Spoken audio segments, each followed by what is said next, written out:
que no momento inicial a gente não está acostumado. Nós começamos esse trabalho com o livro de Abacuque, ainda lá no lote, que o Zé Dias e a Judinha nos disponibilizaram, onde iniciou a nossa igreja. E nós estudamos o livro de Abacuque inteiro, versículo a versículo. E nós fizemos o mesmo com Colossenses. Eu não quantifiquei, mas acho que foram pelo menos uns 10, 15 cultos que a gente trabalhou em Colossenses. E semana passada nós acabamos o livro de Colossenses. Com certeza ainda havia muita coisa para aprender nele, mas aprove ao Senhor que o tempo fosse aquele. E nós estivemos meditando na semana passada sobre a sabedoria e o tempero no falar. O ser humano é por essência interativo. Nós nos comunicamos através da voz. Tem pessoa que se você amarrar a mão ela não fala. A pessoa tecla, digita, mas nós nos comunicamos. Mas como cristãos nós não podemos apenas nos comunicar, nós devemos transparecer, mesmo habitando no mundo, transparecer um linguajar de Cristo através da nossa comunicação. O versículo que ficou da semana passada para nós meditarmos é Colossenses capítulo 4, verso 6, que diz que a vossa palavra seja sempre agradável, temperada com sal, sabendo responder a cada um como convém. Você tem que falar o que é verdade.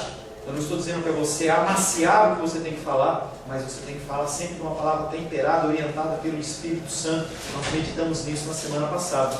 As pessoas aí fora, talvez pessoas na tua família estejam morrendo física e espiritualmente.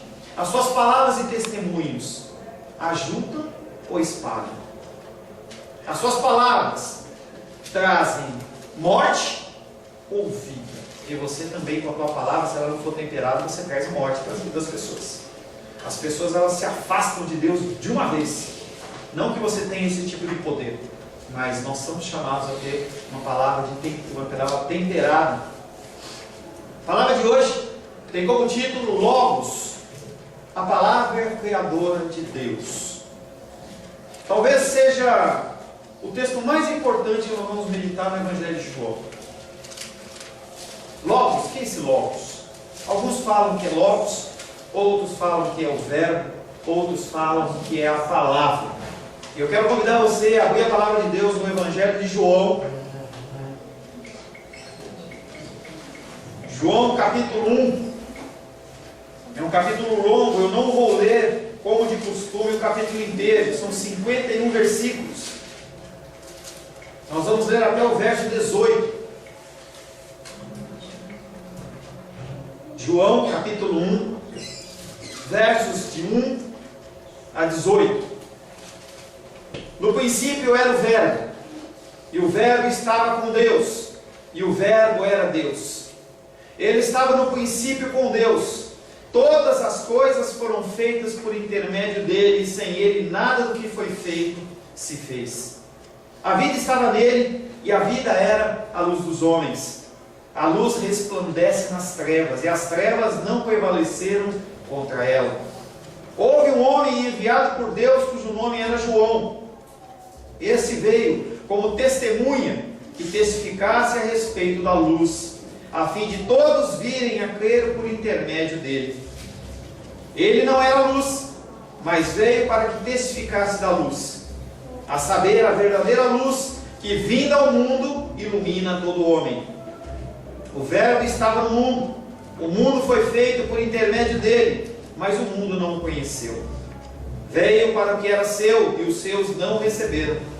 Mas a todos quanto o receberam, deu-lhes o poder de serem feitos filhos de Deus, a saber, aos que creem em seu nome, os quais não nasceram do sangue, nem da vontade da carne, nem da vontade do homem, mas de Deus.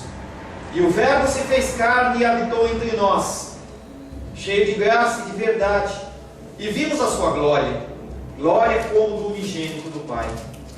João testemunha a respeito dele e exclama: este é o de quem eu disse, o que vem depois de mim tem contudo a primazia, porquanto já existia antes de mim, porque todos nós temos recebido da sua plenitude, e graça sobre graça.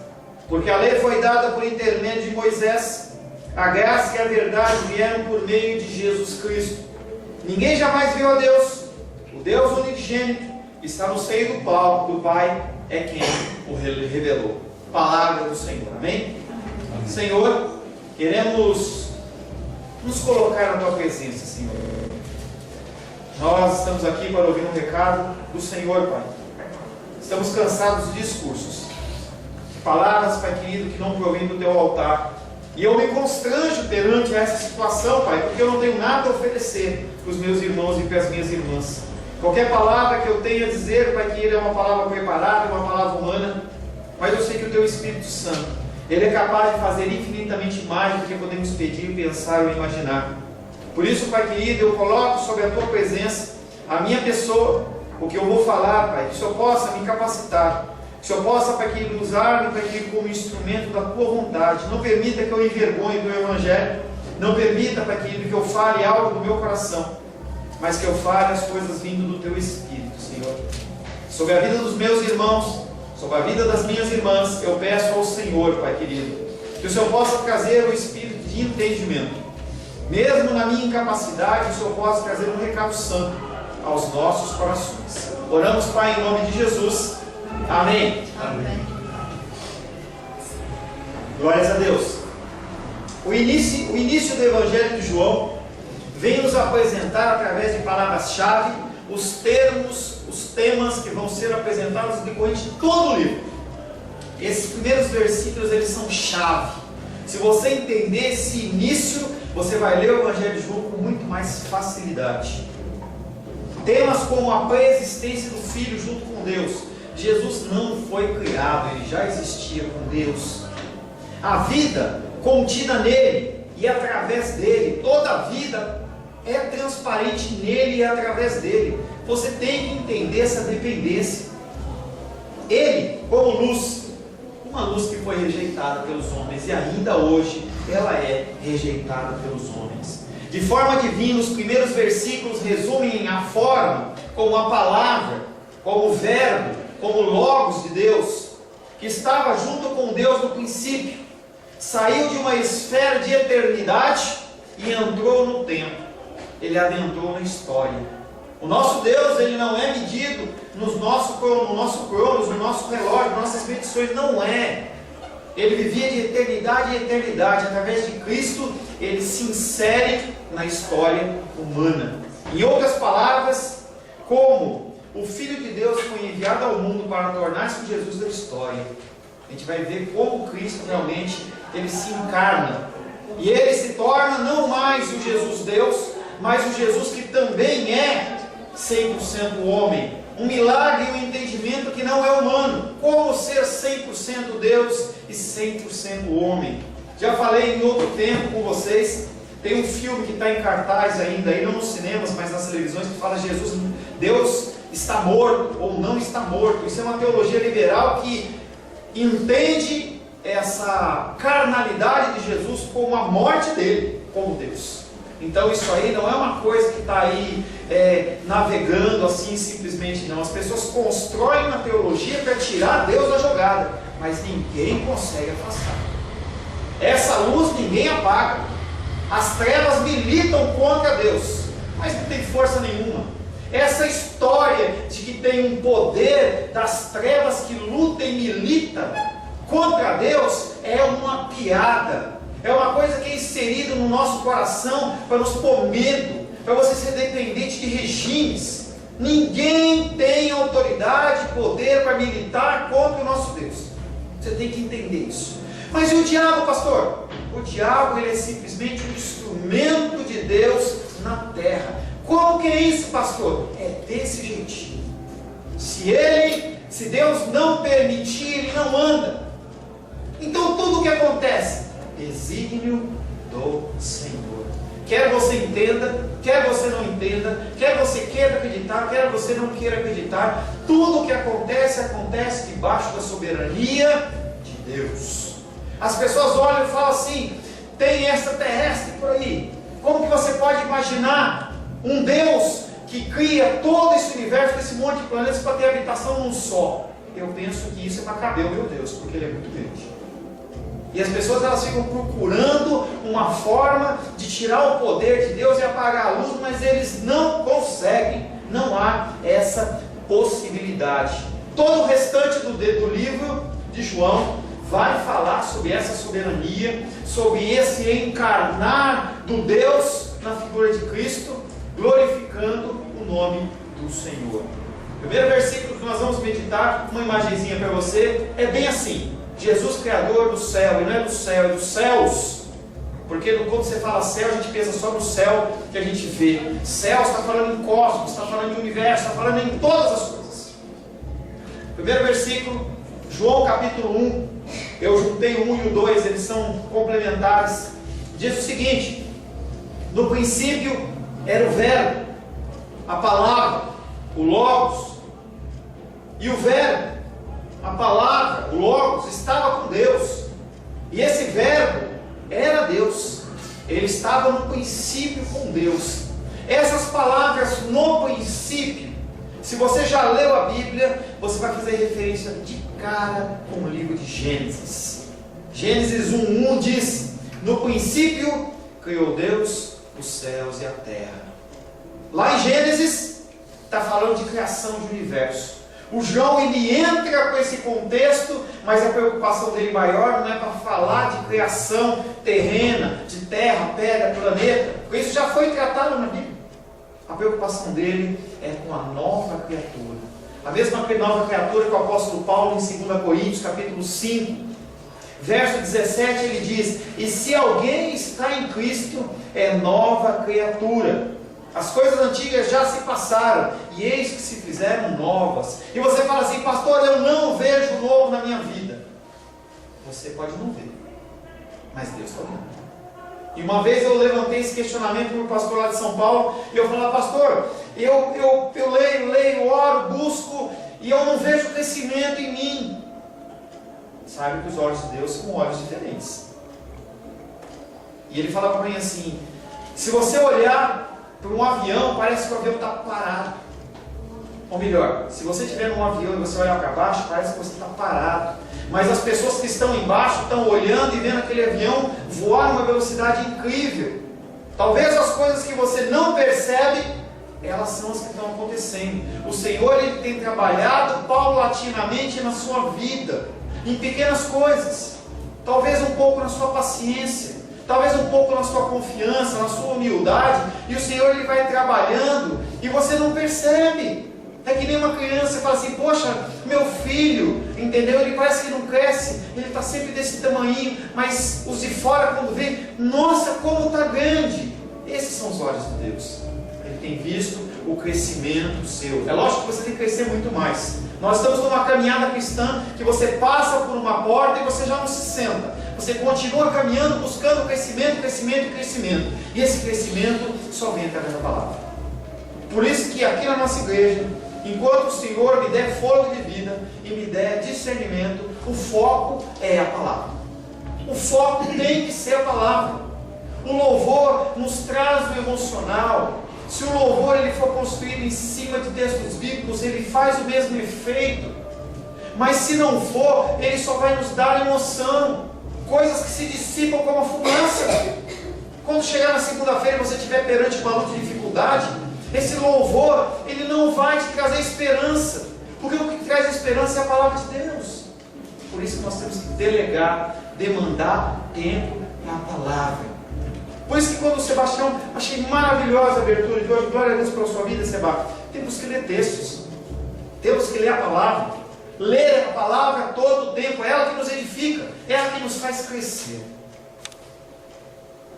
O contexto em Gênesis e aqui mostra que o princípio ele é absoluto, o princípio de todas as coisas, o princípio do universo, mas não é o princípio de Cristo.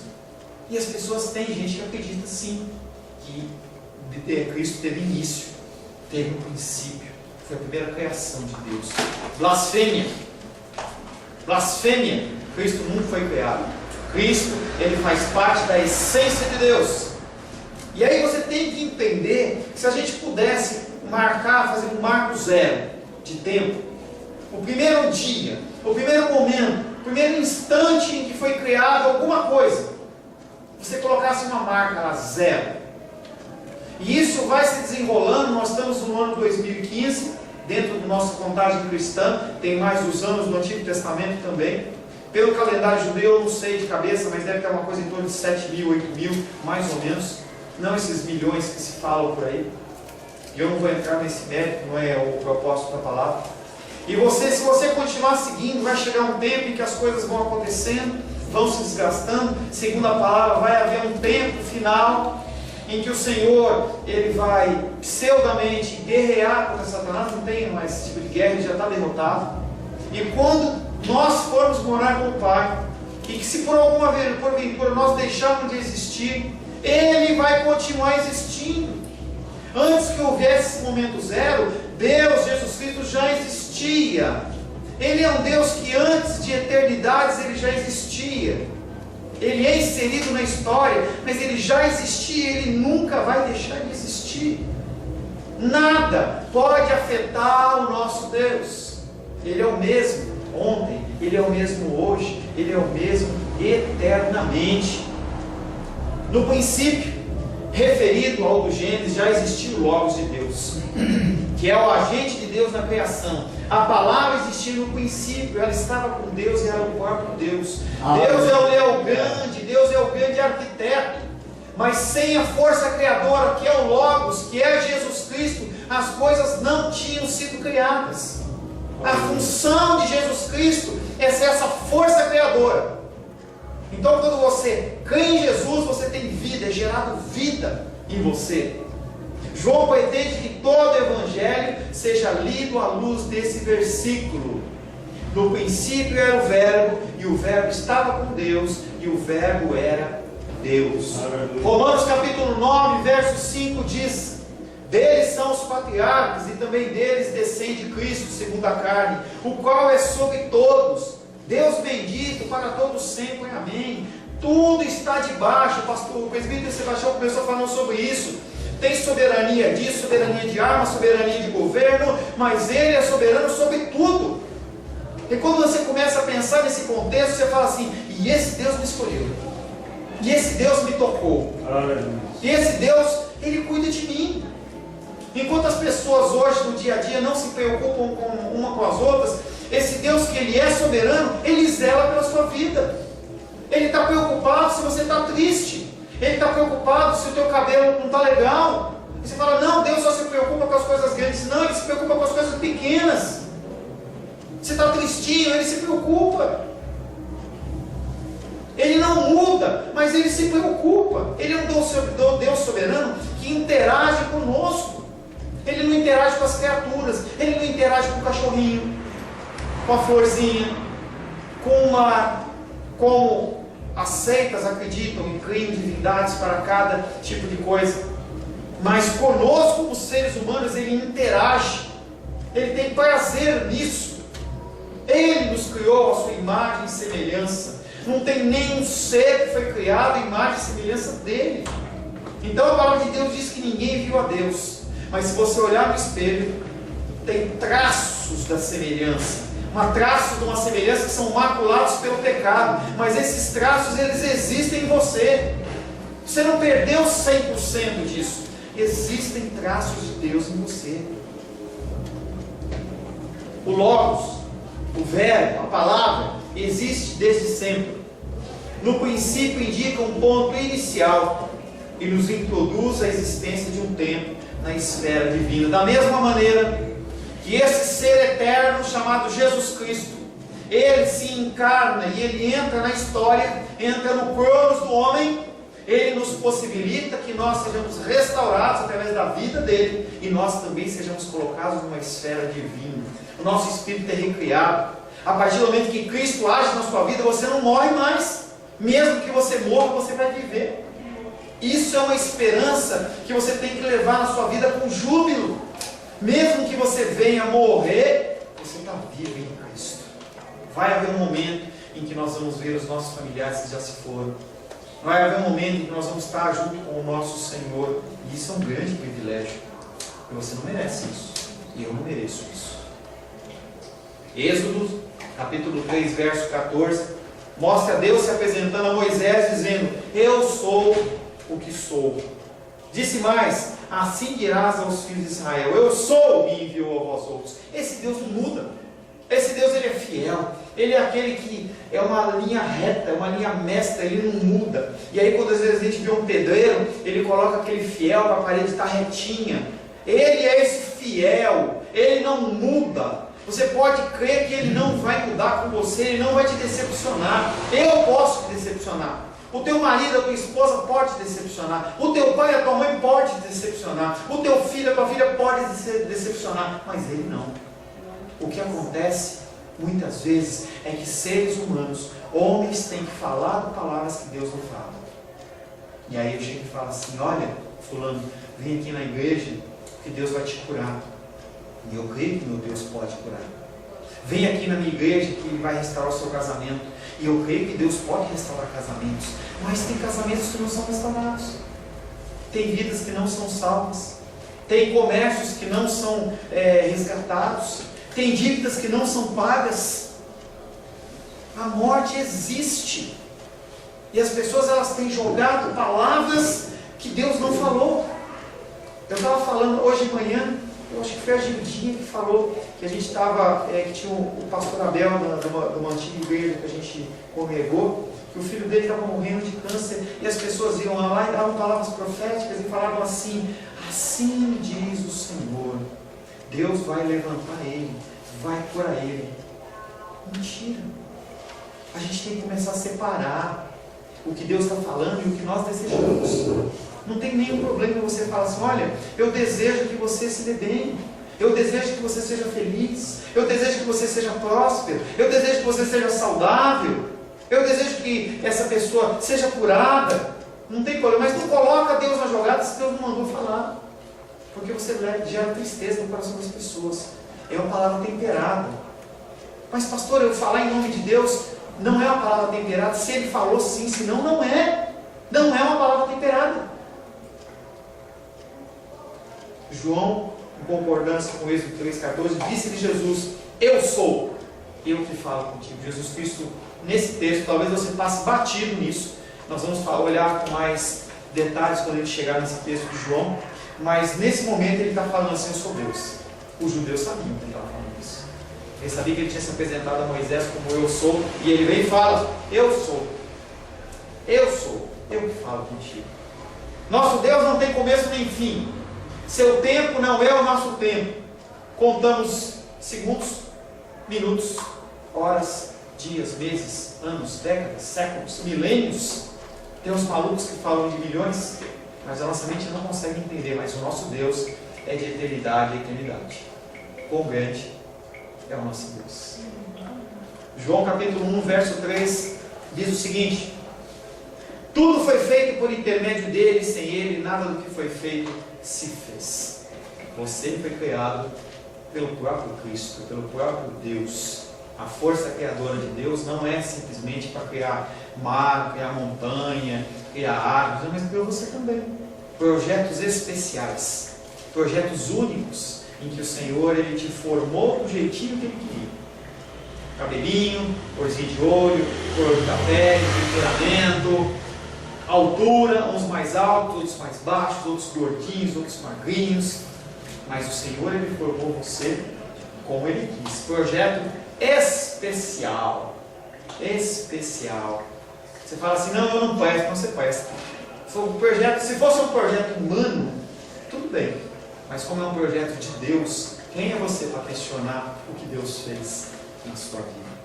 Havendo declarado nos 2 primeiros versículos que a palavra de Deus, que a palavra é Deus, e havendo proclamado a sua divina essência, João prossegue provando que além da essência, ele também é Deus através das suas obras.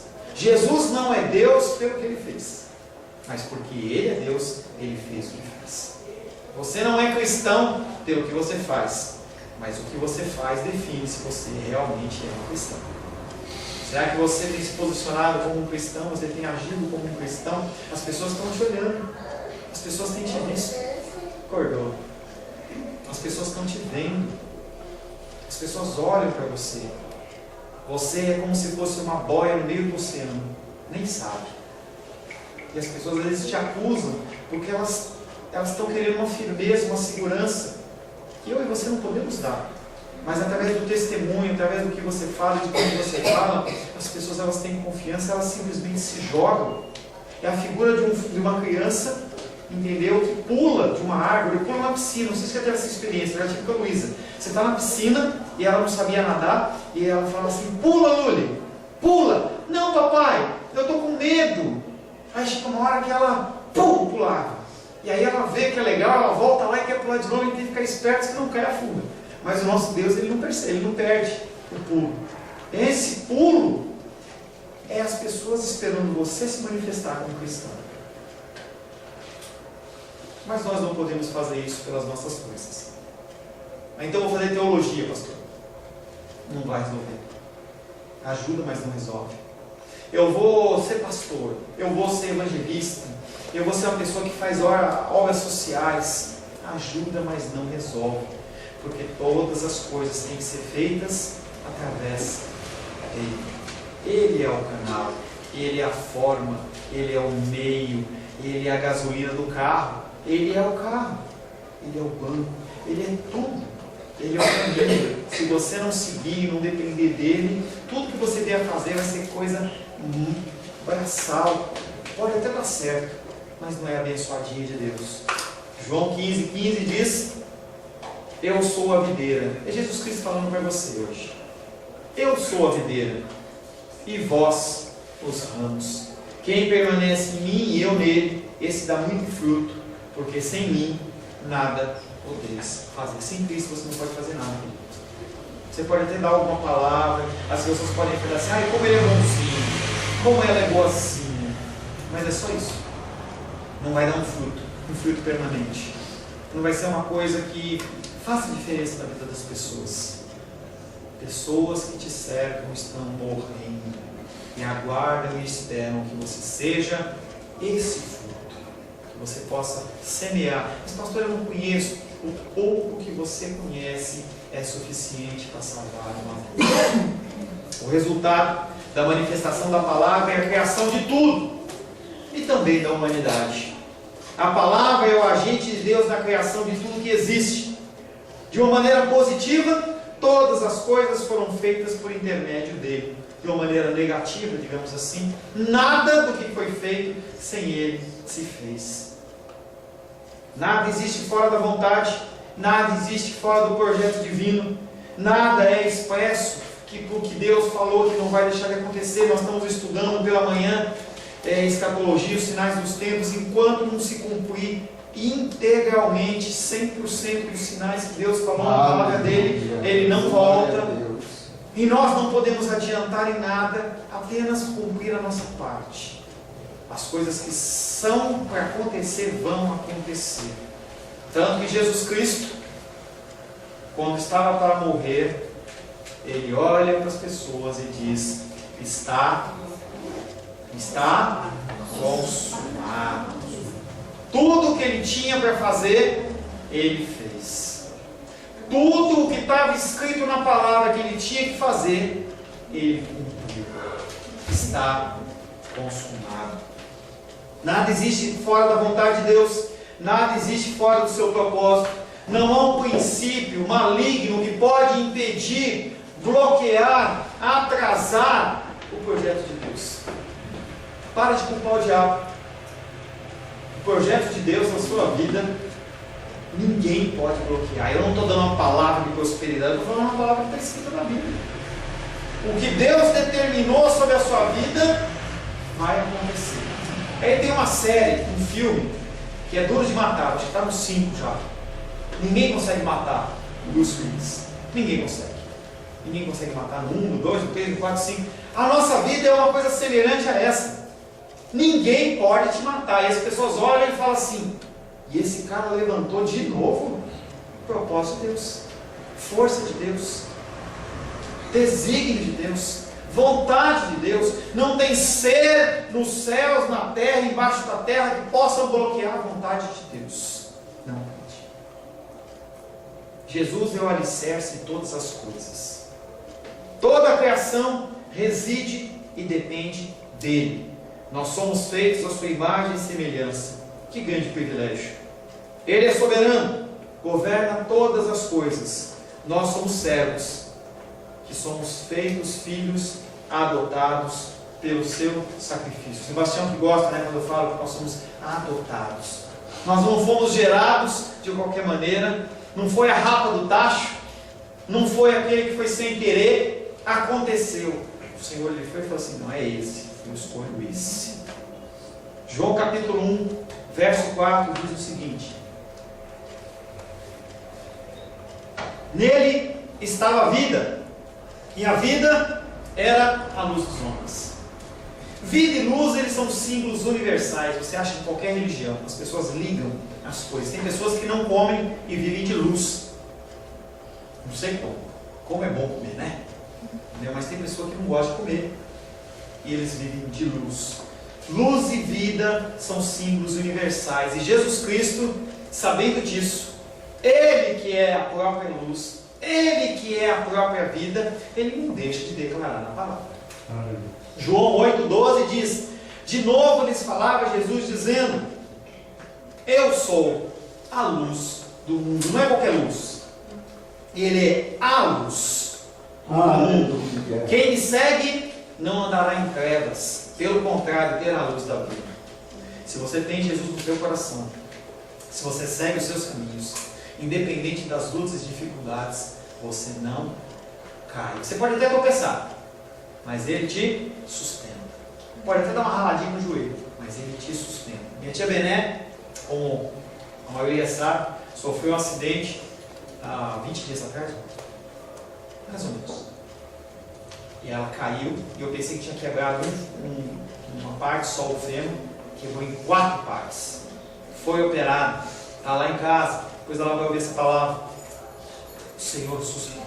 Ele não livra da cova dos leões, mas Ele entra junto. Ele não livra da fornalha, mas Ele entra junto. Ele permitiu que aquilo acontecesse por um propósito que nós não sabemos, mas está lá ela se recuperando, talvez um tempo para a gente estar perto dela, mais perto dela, a gente não sabe se o Senhor está prestes a recolhê-la, talvez seja um tempo de convivência. Não vai chorar, Lu.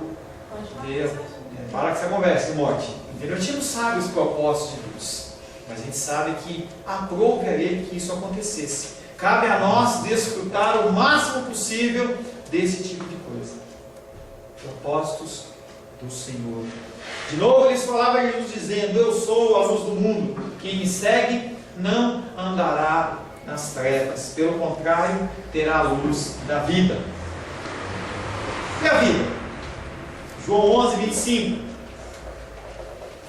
Disse-lhe Jesus: eu sou a ressurreição e a vida. Quem crê em mim, ainda que morra, viverá. Que coisa linda! Que coisa linda! Mesmo que o seu corpo seja comido pelos bichinhos lá, quando você morrer, quando ele retornar em glória, não mais como uma ovelhinha, mas como o leão da tribo de Judá, e a trombeta tocar, os que estão no túmulo sairão primeiro, e depois vamos nos encontrar, aqueles que estão em vida, com Ele nos altos céus, e nós vamos gozar uma graça, uma misericórdia eterna. Eterna.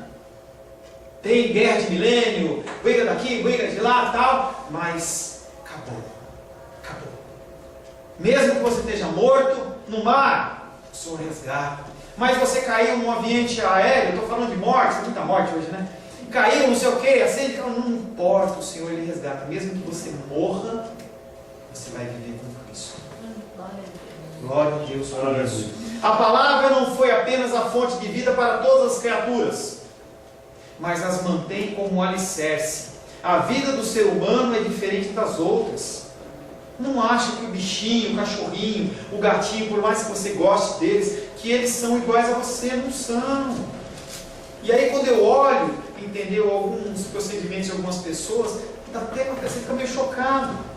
As pessoas, elas demandam a sua força, a sua energia muito mais com os bichinhos do que com os seres humanos. E eu não estou dizendo para você que você não tem que fazer isso. Quando você cuida da natureza, é um cumprimento de Gênesis. Gênesis diz que nós temos que ter domínio sobre as aves do céu, sobre os peixes do mar, sobre a terra. sobre a guerrinha, sobre as flores, sobre as árvores. A gente tem que cuidar disso, como se fosse um bem precioso que só coloca nas nossas mãos. Mas você não pode quantificar isso com o ser humano. Se você tiver que alimentar, alimenta uma criança e não um animal. Não é para você maltratar o bichinho. Se você não gosta, não tenha. Mas a prioridade é o ser humano. Nós temos que nos ater aos relacionamentos da família, nosso círculo de amizades, pessoas que precisam ser alcançadas.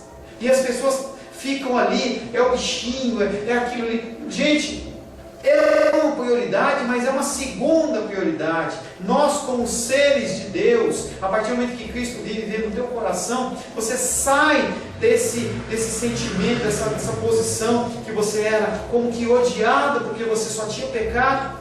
Mas Cristo, Ele vem habitar em você, e essa cobertura do sangue, Ele te possibilita entrar na presença do Rei Todo-Poderoso. Isso é maravilhoso, é uma graça. A vida do ser humano, ela é diferente das outras criaturas. Era uma vida à luz da razão. Antes de Cristo, você só raciocinava. E parece que alguns cristãos, quando viram crentes, eles param de pensar. Parece que metade ou então 90% dos neurônios da pessoa morre. E você acha que você tem que oferecer um culto a Deus apenas emocional, que você chora, você dança, pula, mas você não tem raciocínio. Deus, Ele não vem na sua vida para te tornar burro. Ele vem para, usando o teu raciocínio, levantar uma adoração perfeita a Ele. Ele fala isso na palavra dele, Romanos 12:1. Eu não estou pregando em Romanos, mas eu estou falando bastante em Romanos. Diana queria que fosse Romanos, né? Romanos 12:1 digo, rogo-vos. Ele está fazendo rogando, ele está pedindo, ele está quase que implorando. Eu posso ver o apóstolo Paulo de joelho falando assim, rogo-vos, pois irmãos, pelas misericórdias de Deus, que apresenteis o vosso corpo por sacrifício vivo, santo e agradável, que é o vosso culto racional. Adore a Deus com a sua mente. Não permita que as pessoas te enganem. Essas filosofias que as pessoas vêm, traz aqui a tua casa, que você vai ganhar 2 casas, isso não é da palavra. Traz, dá que você recebe. Isso aí, os caras fazem uma torção, porque vai de encontro com aquilo que o teu coração quer receber, e ele te engana, e você gosta. Você tem que apresentar um culto racional ao Senhor. Nós temos uma liturgia, mas a gente tem que ser aberto ao Espírito Santo, dentro da sobriedade. Então, o Sebastião hoje ele veio e cantou 2 hinos. Não é uma coisa comum, mas o Espírito Santo tocou nele para ele cantar esses 2 hinos. Amém. Mas nós temos uma coisa racional. Eu não vou ficar aqui no louvor 1 hora, 2 horas de louvor, venho aqui e falo 2, 3 horas na palavra, e você fica sentadinho, cansadinho, amanhã você vai trabalhar. E como é que faz isso? Nosso culto é um culto racional ao Senhor. É isso que Ele pede para a gente. Nele, Cristo, está a vida, está o conteúdo do projeto divino, e o resultado da palavra de Deus, de Jesus Cristo, é sempre vida, mesmo que morra, é vida. A luz do homem é a sua orientação, ele mostra para onde você deve seguir, e essa luz te atrai. Salmo 109:5 diz: lâmpada para os meus pés é a tua palavra e luz para os meus caminhos. O Logos, a palavra, o verbo, ele é a luz da sua vida. Aleluia. Aleluias. Esta luz da vida habita no interior do homem. Que privilégio! Além de você ser salvo, além de você ser escolhido de Deus, ele mora dentro do seu coração. É uma coisa instantânea. Quando você o recebe, você não mudou, você continua com todas as suas mazelas, com as suas mentiras, você vai trabalhando, mas dentro de você, o teu espírito é recriado através da presença do Espírito Santo de Deus. Essa luz da vida habita no interior do homem, essa luz conduz à busca da plenitude em Cristo. Por que você está hoje aqui e não está na tua casa? Você acha que é porque você gosta da palavra? Será que é porque eu sou legal? Simplesmente o Senhor atrai você. Essa luz atrai você. E essa luz não está só aqui. Igrejas dizem, não vem aqui, que aqui cura, só aqui cura, só aqui tem. Não, não é mentira. Nós temos confeccionando um panfleto evangelístico, que eu e o Sebastião estamos preparando, e uma das coisas que eu fiz questão de colocar no panfleto é: não deixe a sua igreja, o mesmo Deus que age na minha igreja, Ele age na sua igreja. A gente não está preocupado em trazer pessoas de outras denominações para cá. A gente está preocupado em que as pessoas tenham um lugar para se alimentar da palavra de Deus. Aceitar Jesus é aceitar a vida, tal como se manifesta em sua pessoa e se expressa em suas obras. Quando você fala, eu sou cristão, tem todo um peso espiritual, tem todo algo sobre essa coisa. Não é simplesmente um declarar. Tem um monte de gente que coloca Jesus no peito, mas não vive Jesus. Não tem a vida cristã. Quando você declara que você é cristão, você tem que viver como Ele. Você tem que viver como Ele. 2 Coríntios capítulo 5, verso 17 diz: a luz brilha. Não. Opa, esse eu não pus. Eu pulei esse. 2 Coríntios 5,17 diz: e assim, se alguém está em Cristo, é uma nova criatura. As coisas antigas já passaram, e eis que se fizeram novas. Você tem que mudar. João capítulo 1, verso 5 diz: a luz brilha nas trevas. Esse é o último versículo que nós vamos meditar. A luz brilha nas trevas, mas as trevas não a compreenderam. Aqueles que não são de Cristo não entendem. Você vai falar, fica com a boca seca. E eles não entendem. Não entenderam na época de Jesus, não vão entender agora, e não vão entender nunca. Mas por que eu falo? Porque Deus manda. Tem pessoas que vão falar, que você vai falar e elas vão ouvir. A gente não sabe quem é.